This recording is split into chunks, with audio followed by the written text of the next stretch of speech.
ikkita o'zbek Avstriyada masjidda o'qiymiz. Bugun bizning 68-kunimiz. To'la ko'pchilik so'raydi bizdan shu kad o'qiysizlar. Biz Avstriyaga o'tgandan beri hali 2-3 marta otellardan foydalandik, chunki bu yerda Avstriyada otel birinchidan yo'q ko'pchilik hududlarda, ikkinchidan o'ta qimmat bo'lsa ham 500 euro, 300 euro, 400 euro hozir biz yurgan Upper Avstriyada o'ta qimmat. Shuning uchun bugun maytda oldimizda masjid chiqdi, Xudoning uyi.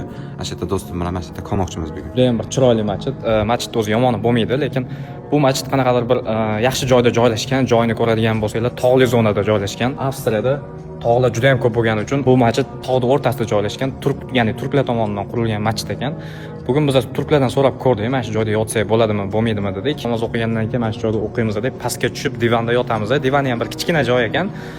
Oyog'imizni bukib bo'lsa ham o'sha yerda ko'rpamizni yopib uxlaymiz. Ertaga soat 5 da turib yo'limizdan davom etamiz. 2 kundan keyin biz Italiyaga o'tib ketishimiz kerak. Italiya ham plus minus 700 km, 600 km chiqadi. Biz Italiyadan keyin Fransiyaga o'tamiz. Fransiya, Italiya juda ham bir qiziq bo'ladi. O'zimiz uchun, O'zbekiston uchun tarix yozib, O'zbekistonni bayrog'ini ko'klarga ko'taramiz. O'zbekiston hammalarga kattakon rahmat.